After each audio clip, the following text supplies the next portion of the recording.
Hi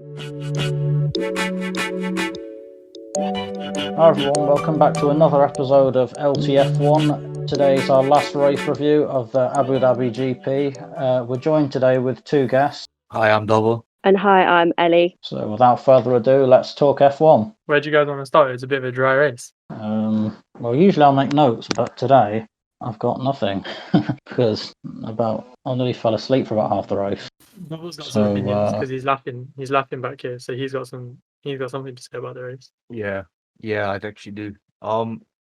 Most throughout the race, it was quite boring.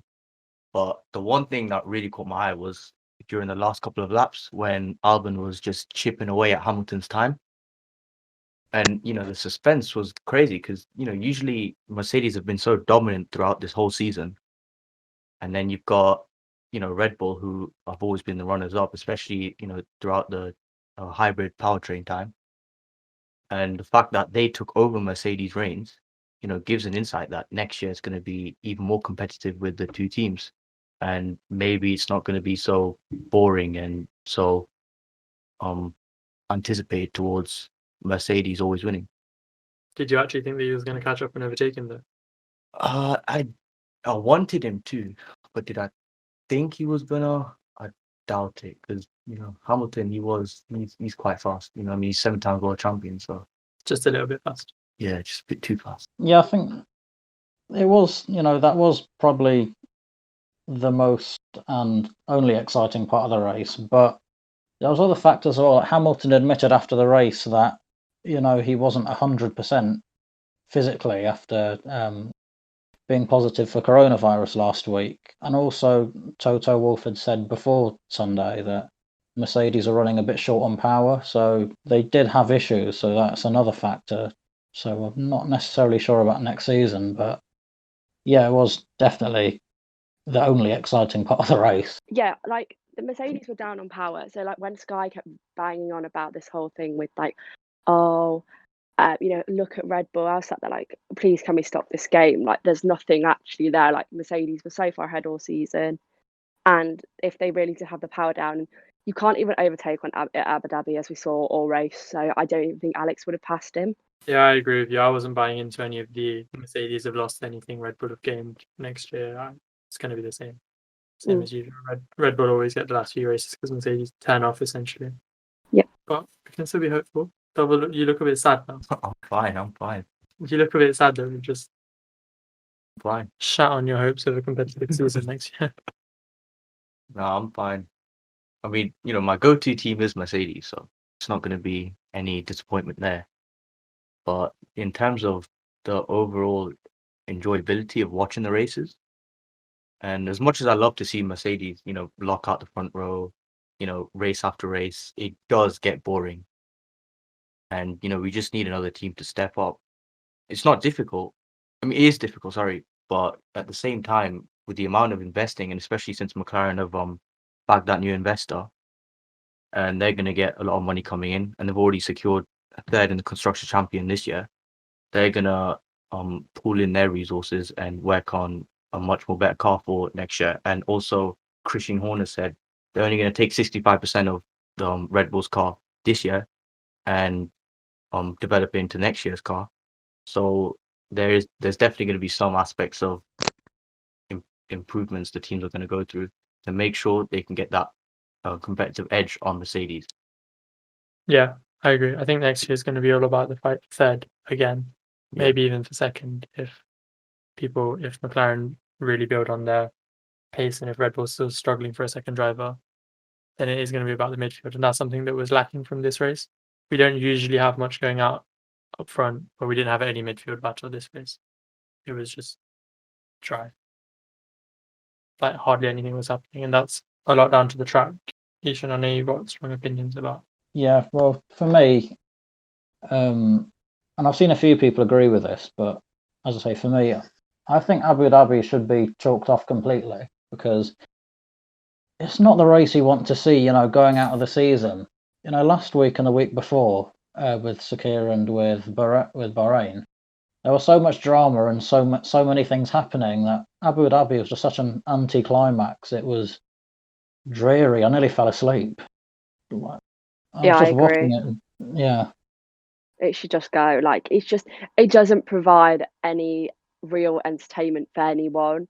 And it's just like this is the final race of the season. The season has been a really good year, and we get that after what we got last week, which was like, a roller coaster emotional race. To come to this, we've all just sat there like, this is so. But I was bored by lap 5 because I could just see it was just gonna be everyone following each other. There was gonna be no overtaking, and it's just not a good race. They have the ability though, like the rally championship that happens in Abu Dhabi at the same track. They have the ability to change things up and make it an exciting circuit. but for F1, which is supposed to be the fastest paced and the most exciting, I think if they do keep it, it needs to be, massive changes to the track. It's just so boring. Like, no one wants to sit there for 55 laps, was it? Yeah. Yeah, 55 laps of just no one overtaking, nothing happening. It was just dreary. And, I think if they do keep it in Abu Dhabi, it needs massive changes to make it more exciting because, no one wants to just see a procession of whoever's first being first and second and so on because it's just not what I watch F1 for. Like, there was the argument, like last week, I made the point that, there should probably be more races, at least 2 or 3 a year with sub 1 minute laps. And I think the last race of the season should be one of them. I'd happily go back to that outer circuit at Bahrain. Like, it was actually really, because as well we'd never raced on it. It was actually so fun. And like, if they said, "Oh, we're going back," and that was the last race of the season, because it had everything to, it had the overtaking qualities, and we didn't exactly know what to expect. So I actually think if you race somewhere like there in the last race of the season, if what happened last week was the last race of the season, everyone had been buzzing. But then we got this week, and it was just like, yeah, Yeah, it just felt so slow this week. It felt, as I say, I can't emphasize enough how boring I found it this week.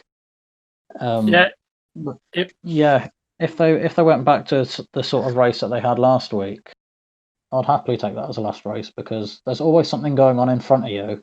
When they allow fans back in. I said last week, if someone goes into the pits, they can lose like 7 or 8 places. And it's just more exciting racing. There's more aggression in it. There's more everything that people say that F1's been lacking over the past number of years. It brings it all back. but it's a lot down to the cars, isn't it? Because even when Alonso was out there on his own in the R25, he looked fast, and it was somewhat exciting considering there was only one car. And for years we've had, it's going to change in 21, it's going to change in 21, and now we've got to wait another year to 22. But even in 21, they're cutting some of the downforce away from the cars. They're trying to get a little bit closer to decent racing without the effects of dead air. And maybe that's just something we have to stick out for because Abu Dhabi has provided some decent finales back in the Red Bull days, even though they were quite dominant. It was a decent end to the season. Yeah, in 2016, I mean that it sums up the track. I mean, it was a okay race because we actually watched something to fight for, which was obviously Hamilton backing Rosberg into, was it Verstappen? I think it was Verstappen, just because he wanted to win the title, and obviously he didn't.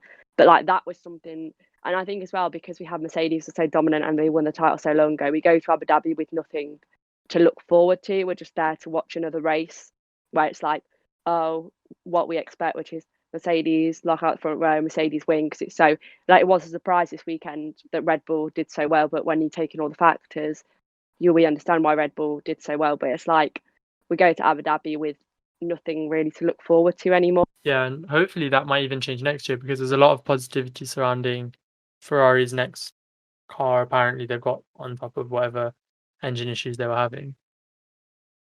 Yeah, Mattia Binotto has been saying that the powertrain they have making very good improvements on it, and it's that little hope of glimmer because last year the Ferrari power unit was very dominant. It was the most dominant engine on the grid.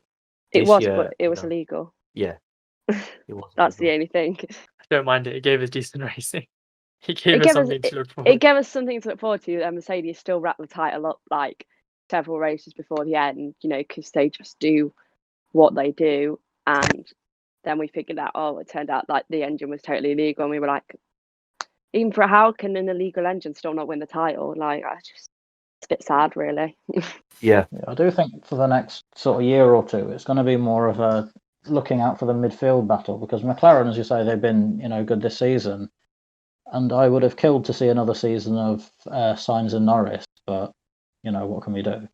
But if Ferrari have sorted out their power unit for next season, then I think it's going to be really exciting between Aston Martin, McLaren, and Ferrari, and even Renault, because Renault have been good this season, but no Danny Ricciardo, who sort of in some ways carried them. So I think it will still be exciting for next year, but I think it'll be another year of Mercedes dominance at the top. The midfield might have looked a little bit better today if not for Perez's early retirement, which normally a retirement spices up the race, but Perez's retirement just killed it after everyone came in for a stop.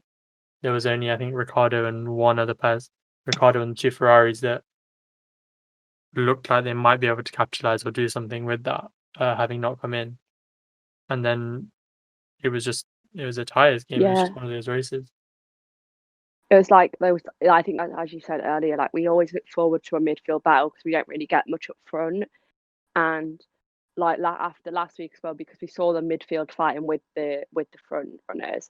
I think we all just wanted something. We were just getting nothing because Perez. Like, I think Perez probably would have been one of the probably the entertainment, but because he retired so early, we couldn't see him come through the field like we got to see him come through the field last week. And I think that was almost like kind of annoying because I think he probably would have made his way through and done some overtaking, and we just saw the rest like trolley around each other, stick to the same places. And it's heartbreaking to see that for Perez he had to pull over in what would have been his last race for Racing Point and possibly his last race in F1, even though he's quite confident he's coming back in 22. But yeah, you're right, he would have been the entertainment for the field, and we were kind of robbed of that. There's not much to talk about with this race. Me and Isha were messaging each other before the podcast saying this one might be a bit dry. Yeah, the race was that boring. The race was very boring. Because it was definitely the most boring race of the season. Yeah, I usually make some notes during the race for things to talk about afterwards, and exciting things that happened and talking points. But today I just had nothing. I was just scrolling Twitter. I think everyone was in that sort of position where everyone was just tweeting like absolute rubbish, and because nothing was going on. Like, I have never been on my phone so much in a race.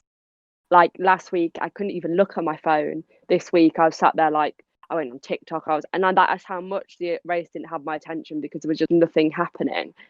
And it was like even Alex going for it. I was like, Alex won't catch him. Like, there's no point even. We've got 3 laps to go. Alex isn't going to catch him. I was just like, it's just boring.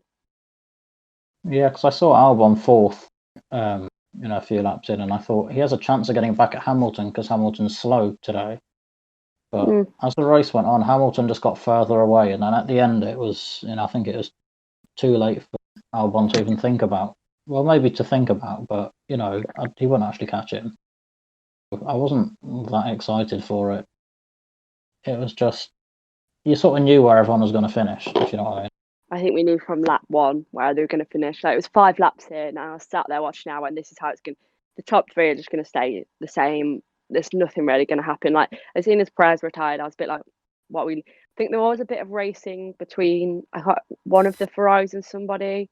That was a bit entertaining for like a lap, but I can't remember who it was. But it was very quick. But that was probably one of the entertaining bits that we actually got. But I can't remember much else that happened. Was that Leclerc and Lance Stroll? Because I think they had a battle at some stage in the race. I think it was Stroll and Leclerc, yeah. Like we normally do. Predictions for Australia 21. Mercedes 1-2. So I think that's out of the picture. So I'm going to say Mercedes 1-2. They'll have come in. They'll have made out like, Red Bull closer, but Mercedes will have been sandbagging throughout the whole of testing, like they always do. They'll come in. We'll get to free practice 1. They'll be ahead of the field, probably again, and then we'll all be like, it's just everything's happening again. Maybe we'll see something more exciting, like Ferrari will come in or something and play a bit more, maybe with like Red Bull. Maybe that would be quite nice, because also Red Bull have kind of been in their no man's land all year. Like, so it'd be interesting if we got to see that, but I'm just going to stick to a Mercedes 1-2 because that's probably what it's going to be. Any changes in the driver market Yeah. for you? I guess the only thing to look out for is if Perez ends up at Red Bull, which I really thought he would about a week ago, but for me that's sort of fizzling out a bit. George Russell we've got to wait another year for, which I really wish we didn't. I can't really see much else apart from, as we said about a Mercedes 1-2, probably Red Bull third. If Perez is there, maybe fourth or fifth as well. But after that, as I say, the more exciting battles will be, for McLaren, Ferrari, and not Racing Point anymore, Aston Martin. But aside from that, I just can't see a lot changing, to be honest, this year. 2022, there's a chance that things might change a lot more, but I think we might just have to wait one more season before it spices up a little bit. So well, these guys aren't positive about 21. Please inject some. I think after an end to a boring end to the season, I think the only thing we can look forward to is the seat changes, really. Whether Red Bull's going to stick with Albon or go with Perez, and who AlphaTauri is going to bring in. But because Christian Horner said the car is very much catered towards Verstappen's strength, and it's not very good on Albon because to have a successful team, you need a car that plays with both driver strengths. Exactly like Mercedes does, and I guess so. Christian's he's understood that the mistake is his, right, or it's the team's. And instead of doing what they did with Pierre Gasly, which was basically said, "Listen, mate, you're pretty much whack. You're out of here." They might give Albon a chance. Oh, yeah, and he's got a lot to learn. You see drivers like George Russell who got put in the Mercedes. He crushed it, but it wasn't his fault. It was Mercedes' fault where he had to drop back a lot of the places that he gained. And then Lando, he qualified fourth. He qualified top of the midfield this race in Abu Dhabi. And so, Albon, he's part of that group. He's part of the group that, has that amount of experience that he can gain off of Verstappen. And, Christian was also a great driver back when he was racing. And, that's probably the main point, which is the one thing I'm going to look out for is the driver lineup in 2021. Guess that's all we have to say for this season then. We'll have a season review coming in the next week. Thank you all for listening. This has been another episode of LTF1 with our race review. Make sure to follow us on Twitter at _LTF1_ and Instagram at LTF1official. Thank you all for listening again. Like, share and subscribe. Ellie, thanks for coming on for the last minute as well. No problem, it's fine.